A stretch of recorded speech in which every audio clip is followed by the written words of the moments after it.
Good afternoon, everyone. My name is Priya Keshav, and I'm one of the founders and CEO of Meru Data.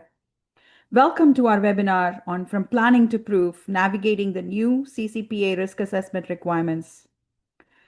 Privacy impact assessments, often called PIAs, DPIAs, data protection assessments, and now risk assessments have become a baseline expectation under almost every privacy law.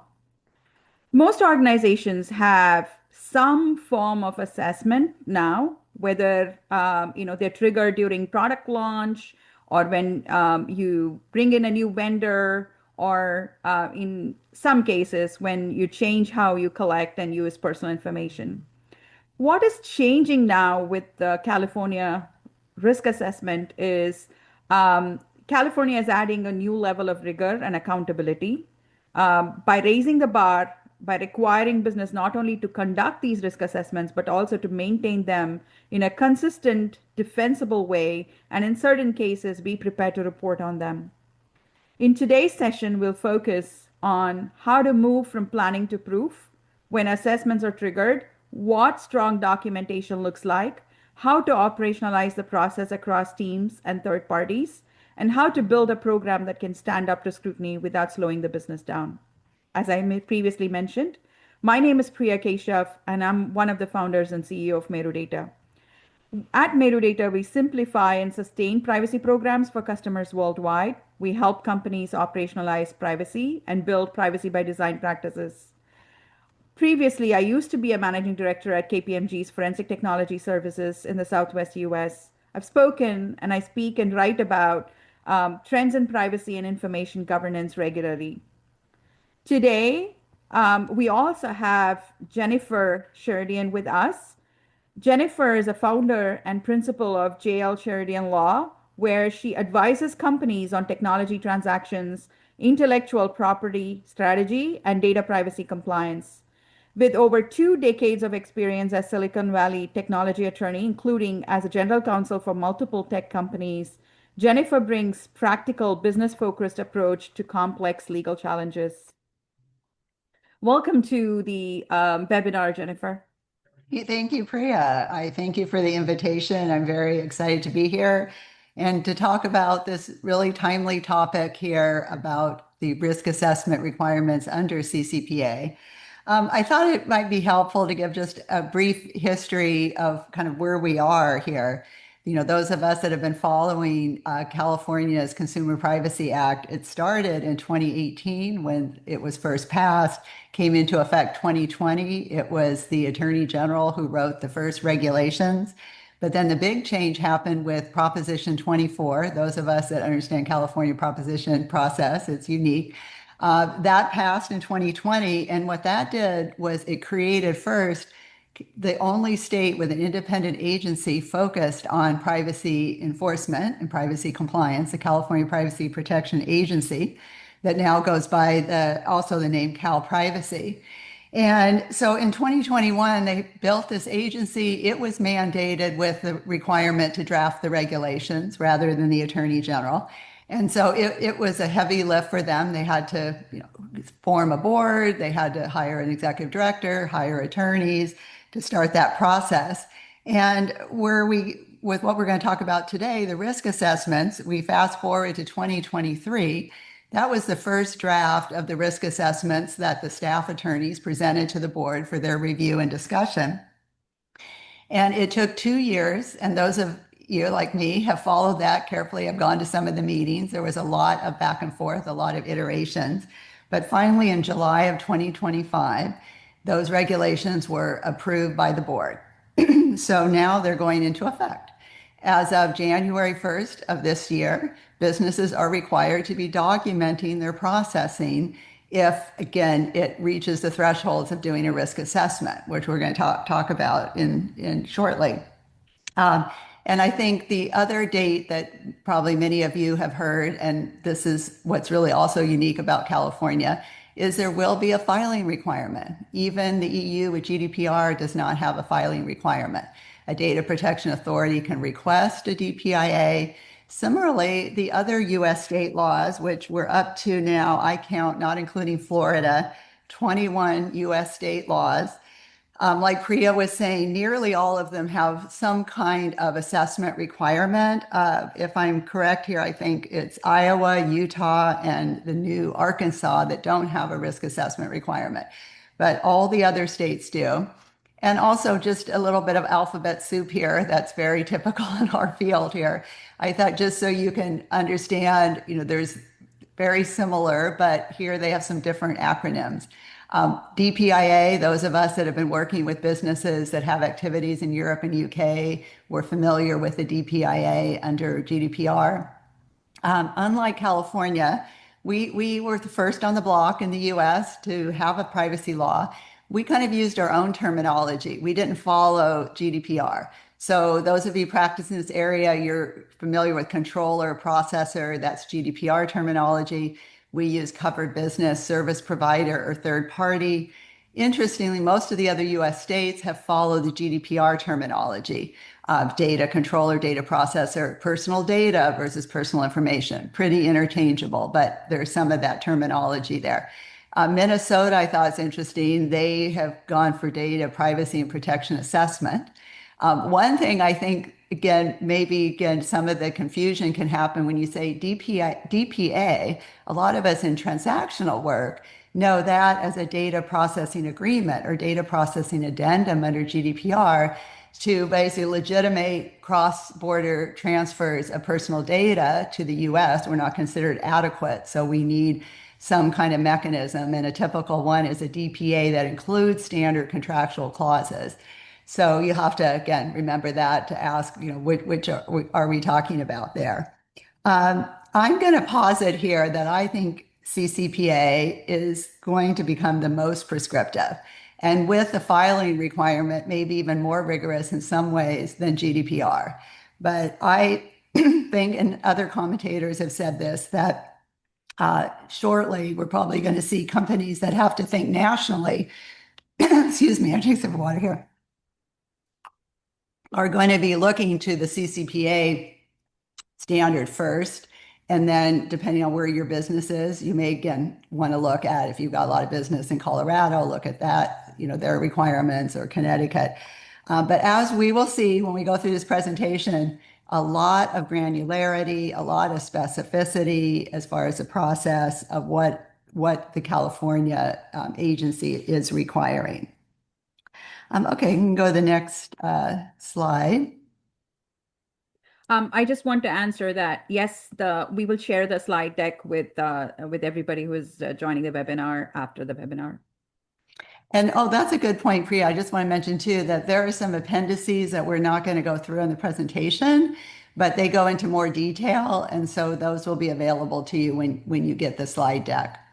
Okay, so this is probably the teacher in me. I teach as an adjunct at a couple law schools in the Bay Area, and in legal education, we talk about rules and standards. And I've also practiced intellectual property law, like Priya was mentioning some of my background. And those of us in that area know in copyright law, there's something called fair use. So if a client or person asks me, how many words or pages from a copyrighted work could I reproduce without infringing?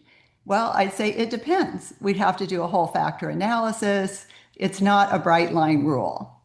And I used to joke that, again, standards are usually full employment for lawyers, right? Because lawyers can disagree. And so an example, though, I think that I give to law students with the bright line rule is, when can you lawfully consume alcohol? When can you vote? Okay, the latter is a federal law. It's 18. The former depends on your state.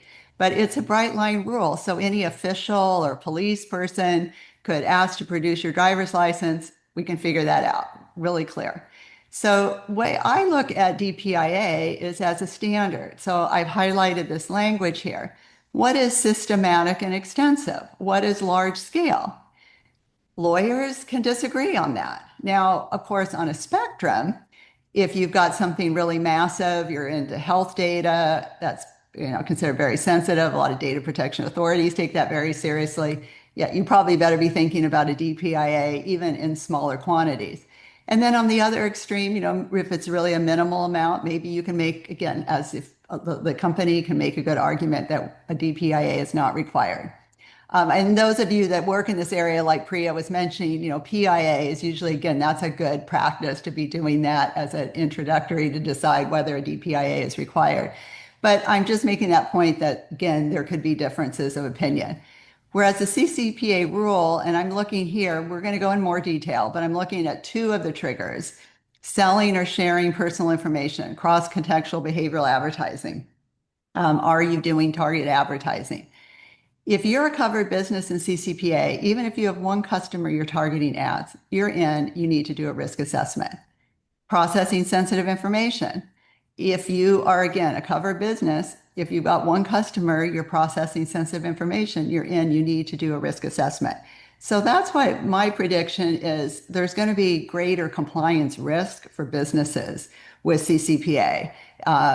So again, that's just something to think about as we go further. So we can go to the next slide, Priya. And we were just also talking about the sensitive personal information definition for California is slightly more broader than other states. It's something that we don't think about in terms of like the financial information or the content in the emails and chats Yeah. are not present in other state definitions. So we tend to sort of maybe it's something to just keep in mind as we think about. Yeah. Yeah. And that's in the appendices too. I detail Yes. that in the appendices. Okay. So the six triggers, that's important. We have to do a risk assessment in these six. So just again, full disclosure here. Well, first I should mention it's on the front page, but all the information here is for information only. It's not legal advice, no attorney-client privilege with this presentation. So this, I would just give that first disclosure. And the second is, I'm going to use an example when we get into the requirements because I find that that's helpful to think of an example. So my example we'll see is on processing sensitive personal information. It's going to be consumer health personal information. I'm not going to do a deep dive in this presentation on the ADMT, but I think that could, I mentioned to Priya earlier, could be a good second webinar, and there's a lot to dive into in there. So, but here you can see what these are, and then also in the appendices, I track the language for you from the regulations and the citation. Okay, let's go next. We're going to start digging into the risk assessment requirements. Okay. So specificity, can't say that enough. So again, if you are in-house or outside counsel, you're going to have to be really drilling that in with the client, with the business people. Those of us that have practiced as tech lawyers, chuckle probably when we see the improving our services, right? Like think of the SaaS vendor. That's why do they need to process the customer data, behavioral data to improve our service? The agency has said clearly, don't do that. We're going to reject it. So we have to, again, that's just again a thing to point out that it clearly says that in the regulations. So here's the topics we have to address. And I like to make some, those of us we've been working with privacy compliance with clients, with companies, some things are going to be more familiar, right? Data categories. Again, if you've been doing a DPA, a data processing addendum, your standard contractual clauses, your annexes 1, 2, and 3, you have to describe what categories of personal data and whether they're sensitive data. So that again should be pretty familiar. The operational details, that's where the rubber hits the road. I mean, that is what's going to be, I know in my practice, because I work with a lot of privately held companies, they're in growth mode, they're in survival mode. If they haven't planned from a design perspective in their product to track this data, even really smart engineers I talk to, it's a challenge for them. So that's again, we can't say it enough, I think, to our clients to be thinking about that in their design so they're not having to retrofit and waste a lot of time to get this information. Now it says estimated number of consumers, because again, that's going to change, but you can't be off by millions or by thousands, right? And what's key with this is there has to be the factual record. There has to be, and after I finish my section, Priya is going to add some things too. She sees it also from the operational side. you need to have that factual record for what you're producing on the risk assessment. Collection methods, I think we've been through that with, again, what I call my level 1 privacy compliance. I have a questionnaire. I'm going to help them, draft a compliant privacy notice. I need to know these things. Retention periods. This I want to spend a minute on because this I have been talking to clients for a while about, that we've got to start thinking about schedules and policies that, again, we can live up to. We've seen the FTC actions where they've really come down hard on companies are those with, again, this is where I start to with my clients is you have a subscription.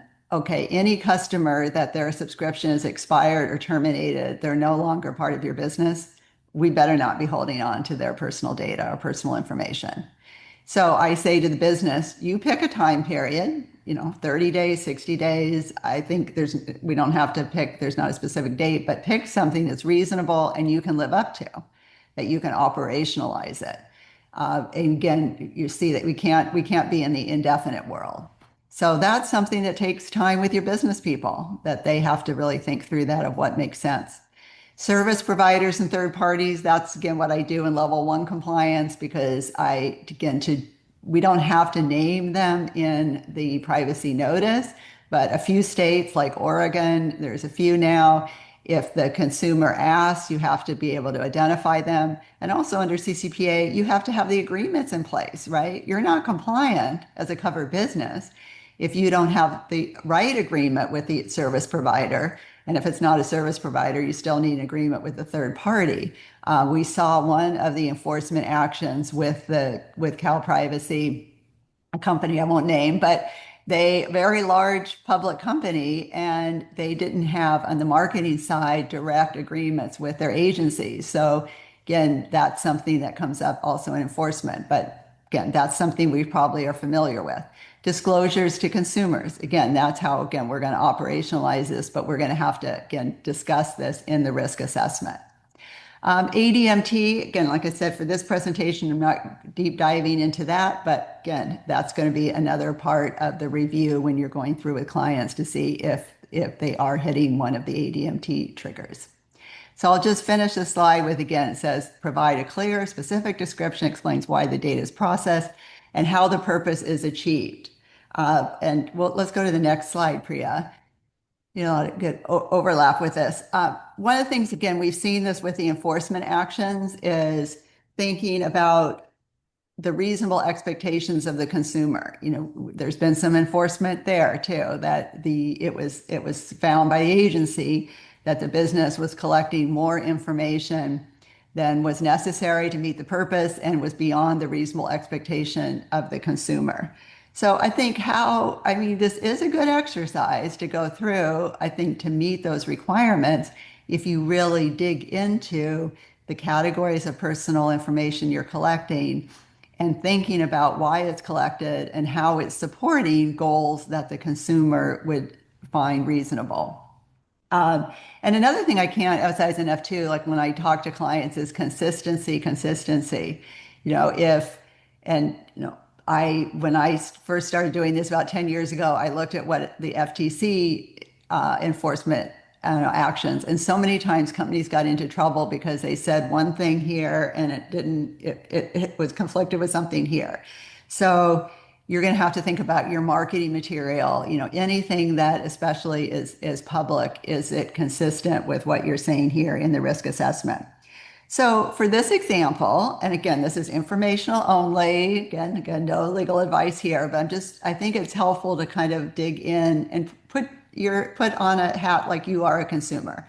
So this is supposed to be a wellness app, and it allows the consumer to connect to their wearables. Very common now, right? Your Apple Watch, your Fitbit, Oura Ring, whatever, lots of different wearables now that are popular. And by connecting to the wearable device, this wellness company now is processing what's considered sensitive personal information under CCPA. So we went through and again gave some just examples here that could be collected: heart rate, sleep duration, body weight composition, activity level. Now, heart rate, if I think, okay, this is what the company is saying, it's going to help establish a baseline, track changes. Why is that going to help me with my goals, help me optimize my workout intensity to improve cardio fitness and endurance?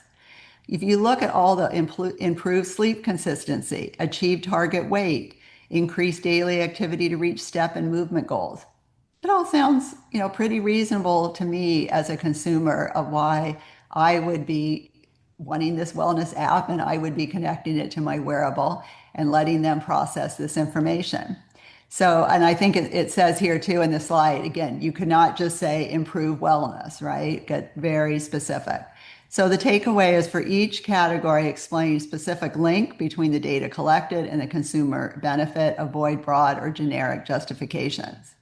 So that's where councils, the data collection is going to be the heavy lift, but then the council is going to really help make sure that there's consistency with what they're saying and not just, again, in the risk assessment, what they're saying also to the consumer and publicly. Okay, let's go to the next slide. Okay, benefits to all stakeholders. So here's where, again, it can't be just, this is where we say it can't be just improve their wellness. We have to, again, get specific. And I think it's going to, be easier, I know, with my clients to get drill down on the business benefits, but we can't, again, just say be profitable, make better product decisions based on validated insights, higher user engagement and retention, more effective programs. And again, there's got to be a foundation of data show that you're actually tracking this, right? That's going to be key. And consumers, businesses need to be in business. They should be thinking on their marketing side, what is the consumer looking for? But again, getting specific, personalized insights and recommendations, ability to track progress, early detection of health issues, more informed choices.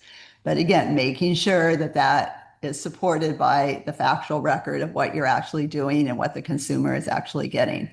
I think it's a little bit less tangible, to figure what are public benefits or other parties. So again, I think we'll do our best. And this is also my disclosure, especially at least for CCPA, this is new. So we're going to have to go through a process of seeing how the agency interprets these things. But we're going to probably, again, do our best try on these.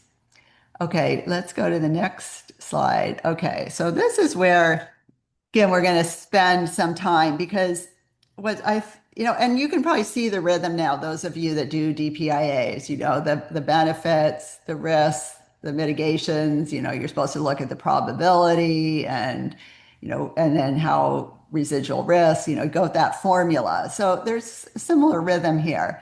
But what got more prescriptive was the specific categories here. And those of you that followed the board discussions, there was a lot of pushback on this. Some board members saying this was either going to be too heavy of a burden for business, some saying it could lead to a legal challenge of the regulations. But in the end, as of July 2025, it got approved. And like I said, I have in the appendices, you can see the actual track the language. But what the final regulation said is that a business needs to consider each of these. And then the business decides, okay, yes, we're in this category, we're not in this. So you just need to include in your risk assessment which ones. And when you'll see too, we're going to stay on this slide right now, but just like you could do in a DPIA, you'd put your risk and then, okay, what are your controls or safeguards, guardrails that are going to mitigate the risk for that risk? It's a similar exercise here too. But I'm going to give you I've got a little cheat sheet to kind of put a little more color, but unauthorized access, exposure of consumer credentials through credential stuffing attack, vendor exfiltration of customer records, inadvertent disclosure of sensitive personal information to unauthorized internal users. So those are some of the things that can come. I think a lot of processing is going to have to think about unauthorized access. Discrimination, resume screening, ADMT correlating with protected characteristics, advertising, exclusion of protected clauses. So we could get, again, marketing, ad tech, and HR kinds of situations come up with discrimination. So probably not every type of processing that's considered needs a risk assessment. Loss of control, inability to exercise opt out of sale or sharing. Hey, that's been a big one on the enforcements that we've already seen, right? It's not enough to have a CMP, you got to be working. Opaque ad tech recipient chain, inability to access ADMT logic or outcome. So again, this like come up a lot in ad tech and ADMT.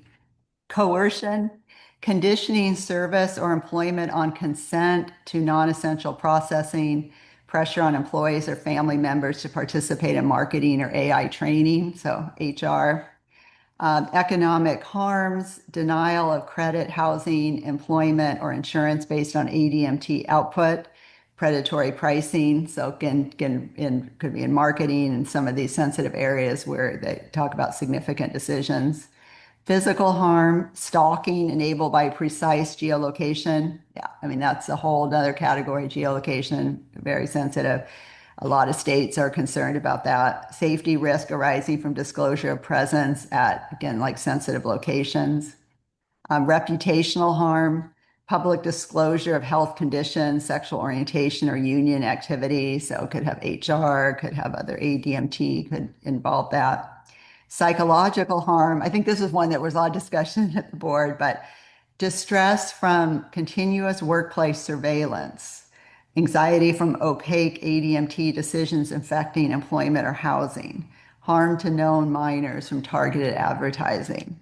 So again, this is going to be work in progress, working through these things, but again, there's a lot there. But let's go to the next slide because that's kind of the other side of the coin here. With we consider all the different types of negative impacts. Then we look at the safeguards. Yeah. So, like if you've, been in the data processing addendum world, you're familiar with technical controls, governance, and training. And that's something I've worked through when 2021 the SCCs changed. They got much more rigorous. You have to have a lot more disclosure. So like Annex 2, the technical controls, I have like a 3-page template that the CISO reviews because again, you can't just have that paragraph of using reasonable technical and organizational controls. You got to get specific. And that's what again the agency is going to expect too. And you're going to map it right to those harms that we just talked about. Like again, unauthorized access. Okay, things like access controls or encryption could help with those. Governance and training, that's again something that's been part of, well, also just kind of level 1 privacy compliance too. Do you have a written information security policy? Do you have an incident response plan? Are you doing training? Are you doing role-based training? How often are you doing it? That's what I just consider kind of the basics, right, of being able to have a living privacy program. And that is what, again, you're going to have to detail. So again, companies that are already doing this, I think, that's going to be familiar to them. The privacy enhancing technologies, that's more sophisticated. I think we'll see that more in ADMT and situations like that. And then external expertise, I think we'll see that in some of these areas like discrimination or psychological harm. But what I find interesting too is some of the law firms that I've spoken to, larger law firms, are hiring data scientists to do AI testing. So again, that's again, I think an interesting development. But you're going to, again, the main point here is make sure you map it to the negative harm you identified. Okay, we can go to the next slide. Okay, fine. And I've written out this paragraph because that kind of comes from the regs. But I heard a GC mention this. I liked it. Go or no go. Yeah, I think, business gets that, red or green. But I'm going to say that probably there's going to be green, yellow, orange, red, maybe after you go through the process. And I don't think I've mentioned it yet, but again, this is more of this in the appendices. CCPA prescribes that every employee that touches the processing that's involved, think HR, think marketing, think customer support. A lot of people forget that, let alone IT, is going to need to be involved in your risk assessment process, not by proxy. They have to be involved. So that's going to be important. And I think if you're doing that right, things are going to surface, right? Things that maybe they, hadn't thought through, the executives or the CISO. And so I could see some situations where, and they talk about this too in the regs, but maybe you realize, okay, we still want to proceed, but we need to narrow the processing or we need to add some other controls. And then we're going to green light this. And of course, there could be some companies decide, well, this is just too risky. It's a red light. But that's what you basically, if you green light it, that's what you have to say. And let's go to the next slide. Yes. Okay. So here's where, again, also the rubber hits the road. We're the only jurisdiction, again, that's going to require a filing. Think like your IRS filing, right? Think about audit. I mean, especially for companies with certain profiles, it will be easy for the agency to say, "Hey, we didn't get a filing from you. It looks like you're doing target advertising or processing sensitive information. Why didn't you do your filing?" And as I always tell clients, the initial inquiry leads to other inquiries. So your goal should be not to have that initial inquiry, right? So you want to be thinking about doing this. Now, Priya and I talked a bit about this because this went through quite a bit of change too, probably in the last few meetings of the board. There was another version of this that was going to be more extensive with asking about even like controls and things you were doing. This one is more business friendly. So this one is definitely, really pared down. But look at and again, in the appendices, you can see all the language, but I abbreviated it a bit here. But attestation, an executive has to sign under penalty of perjury. I remember back, I was a GC when Sarbanes-Oxley came into effect, and I had to do that for companies, and executives had to sign. And, they took that very seriously. So I think it's going to be the same thing here. They're going to be asking questions. The board's going to be asking questions about the process. So that's why you really want to start with a good process. So let's go to the next slide, Priya, where I talk about that. Start with a questionnaire. And I love, after I finish, Priya's got some good comments about that too. But you need a customized questionnaire. You need to have the right people involved. And when I do my level 1 privacy compliance, I have a 2-page questionnaire, but then I always insist on a call with the client. And I try to get them to bring the right people in as well. But I insist on that call because I always learn more when I walk through with them their responses to the questionnaire. So that's going to be really, again, key for the business of customizing that questionnaire for the specific processing that we're talking about for the risk assessment. Test and verify. And then, counsel, you're going to draft your initial, draft of the risk assessment, but then you want that same cross-functional team to review for the sake of the executive too, that they have reviewed it and said, yes, we are comfortable with everything that's said in here. Then it goes up to the executive to sign off. Finally, very important, I've done this and others I know too in the DPIA process, keep your legal advice or discussion separate, and that can be attorney-client privilege. But you need to have, like, whether it's your DPIA or any other state or California, you need to have that risk assessment ready to provide to the regulator if they request to see the full assessment. So you want to keep that separate from what legal advice that you give. So I think that is it for me, and I turn it over to Priya. Thanks, Jenny. I just wanted to mention that couple of things. One is we will send out the slides via email to the attendees after, and there will also be a video recording of this webinar, so which will be shared with the attendees as well. So with that, feel free to at any point ask questions. We'll be happy to take questions and answer them as appropriate. And as I typically work with large companies, and we see a lot of challenges with privacy impact assessments, DPIs. There are so many names to it. But as we kind of look at some of the challenges, one thing that comes to mind, and especially when it comes to sell sharing of data for targeted advertising, even for ADMT use cases, what happens a lot is that the data mapping is incomplete. And that's because a lot of information that of what data is actually getting collected, how it gets processed, where it's getting transmitted, are sometimes unknown to all the stakeholders involved in the project. Typically, the larger the project, the more incomplete sometimes the data mapping becomes as well. And so and sometimes it also requires information from the vendors. And so what the PIAs are usually set up to be a gate before procurement or before a large project is approved. And so everybody is just interested in getting through the gate, not necessarily in perfecting the data mapping exercise. And so, not because they don't want to answer the question, sometimes it's just unknown. Or, one of the common things that still happens is that no PI is collected because the understanding of what is personal information varies from user to user.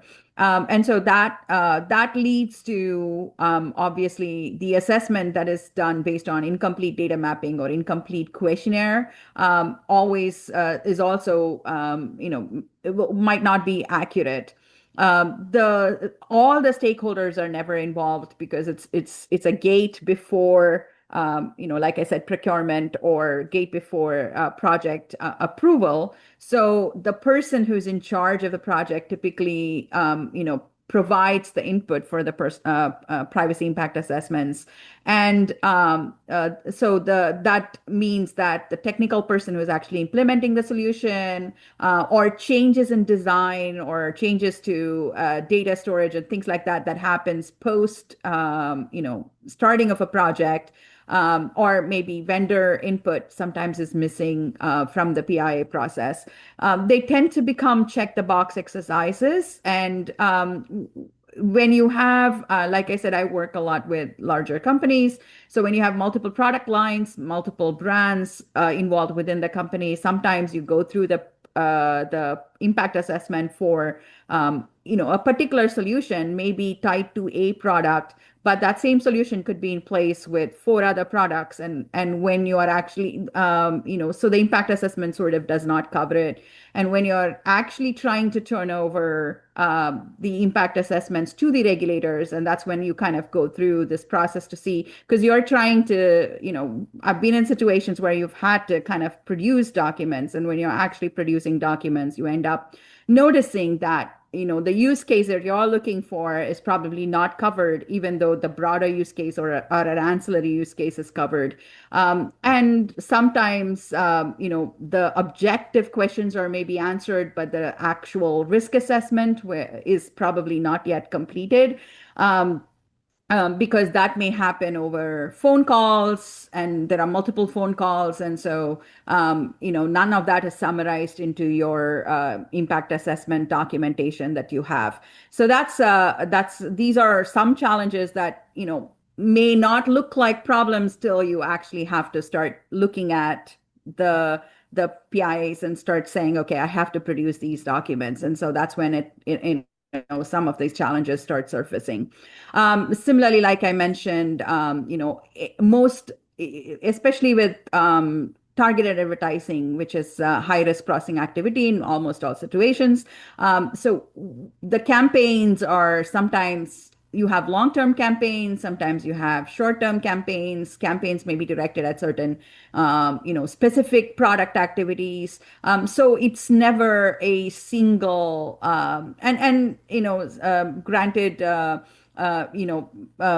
sometimes you can do like a common assessment across similar use cases, but as long as the common assessment is kind of covering all the use cases, but that never happens. And so we end up, doing privacy impact assessments for certain use cases, and then others are missing. The the other challenge with technology that used to exist, and we'll talk a little bit about agentic AI and some of the newer solutions that can be put in place, was we've typically taken an approach of questionnaires. So the questionnaires, you don't want to bombard the business user with too many questions. Even if you apply logic, you're trying to kind of tailor the questions to all the use cases, and sometimes some of the questions may never apply because for example, a pixel on a website is not the same as a AI that is getting incorporated for recruitment per se. And sometimes you need deeper dive questions, which are, you don't want to put it in the main questionnaire because of just the fact that you don't want to ask 50 extra questions that might apply only to 10% of your technologies. And so that means that a lot of questions sometimes are unanswered, which affects your overall risk assessments.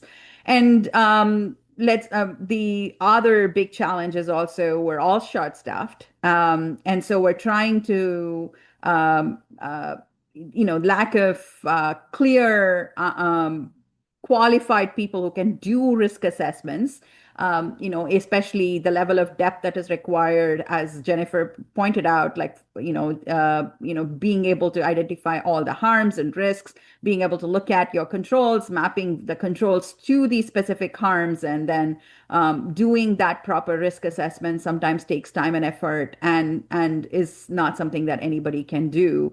And typically, risk assessments are sort of delegated to uh, a staff member who's probably not, fully familiar with all the processes and the um, uh, technical aspects of the technology, which essentially means that they don't actually they are not able to provide a proper, fully informed risk assessment or document it.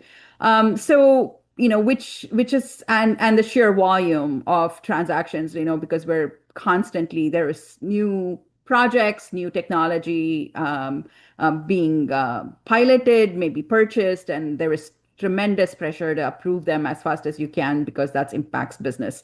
So, it's been a challenge. And with agentic AI solutions, there's some flexibility that you can have with how you incorporate technology to kind of help focus on some of the more critical aspects of risk assessments. So with agentic AI, some of the things that can be done is, while you have typically the risks, are in the older solutions have been pretty much templated, so you end up with a lot of same risks, and you have no way to understand the difference between large, let's say large scale processing. What does large scale processing actually mean, and be able to kind of prioritize your risk or fully inform how that will impact the company, to the board, or to the management. But as with agentic AI solutions, you have some flexibility. You can still have some structure, so there's consistency in the way you apply risks and scoring. But at the same time, you're able to kind of modify it or change it to where there's flexibility in bringing the right kind of risk assessment to the solution that you're kind of evaluating. Same thing with questionnaire.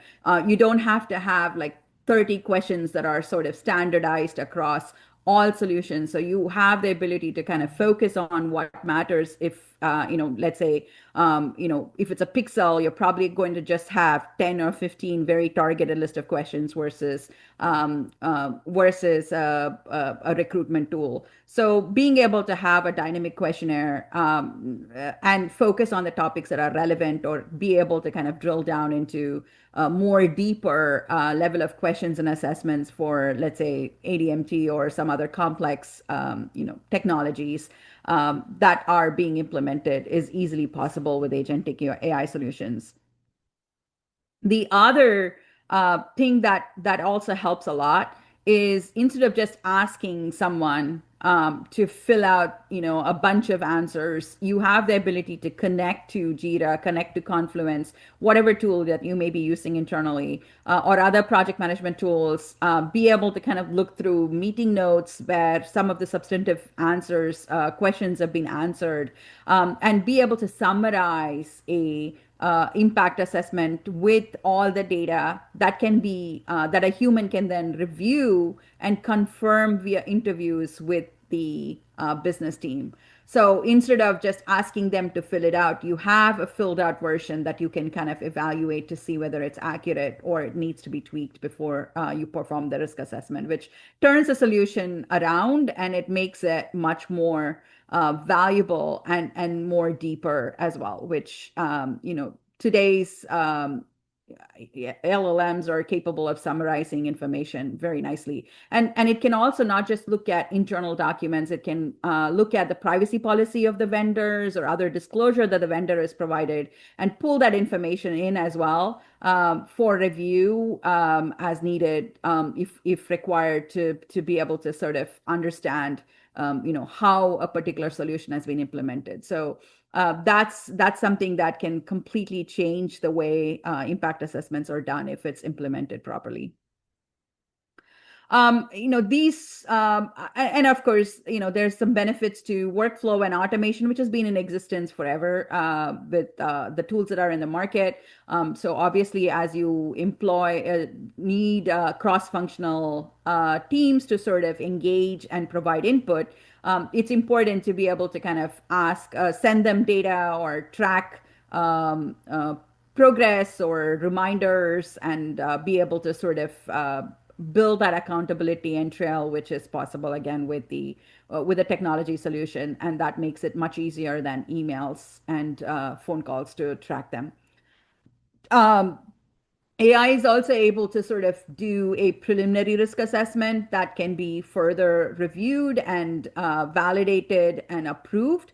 Obviously, there's no way technology is going to substitute the human review, and there is a lot of subjective, decision making that goes on. As Jenny pointed out, some of the, what is large scale processing? Is there real harm to the customer? Even if, for example, a data is accessible, is it encrypted? Are there other controls that can possibly be deployed or is in place that can kind of reduce the risk? So those are questions that, require a human to look at it. But at least the formatting, the summarizing, the initial draft, pulling data from multiple sources, being able to validate the information that came from the business user against by comparing, notes against either the privacy policy or contractual documents or your own Jira and technical documents that are in existence is something that requires a lot of heavy lifting, and that heavy lifting can be done by AI solutions, to kind of build that workflow. So, again, not all of the challenges that I had enumerated in the slide 14 are solved through just the agentic AI solutions. You still have, the challenge of figuring out how to track multiple projects, making sure your, risk assessments cover all use cases across product lines, across business units. Most companies now at least have some kind of a gate to where when a new vendor is brought in place or when the renewals happen, there is an impact assessment that is done.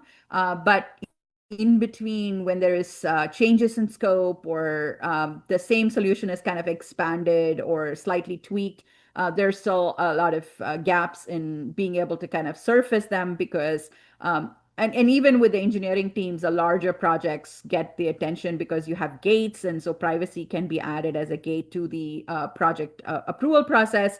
But then smaller, just do it kind of sprints typically happen very fast and may not involve all the stakeholders.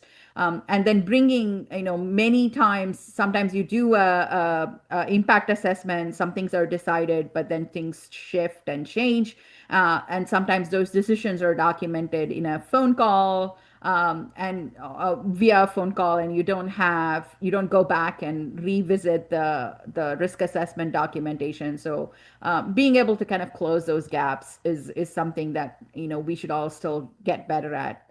But with some of these changes, and again, the increased regulatory scrutiny, it's becoming more and more normal for the regulators to ask for a copy of impact assessments. And so as you start, producing these documents, some of being able to kind of have a well-defined, defensible, operationalized process is so critical to being able to kind of respond to those requests in a timely manner.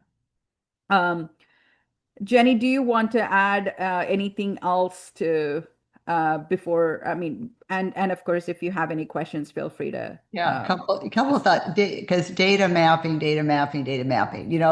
It's the holy grail. But what I make my clients do is start at least at a high level, like even to again map cross-border data flows. A graphic. We start with there, and then we can dive down. But what I've been hearing in the chatter is that's something the regulators, if they do an inquiry, that's one of the first things they're asking. Let's see your data map.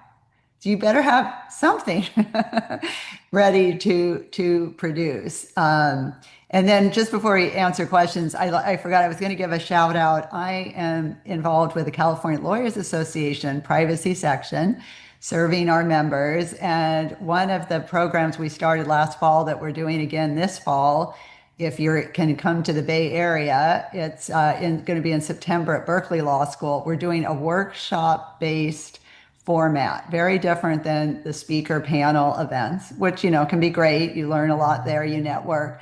But the workshop are really going to be sharing practices. We do Chatham House rules. So again, no recording. They're usually about 20 people.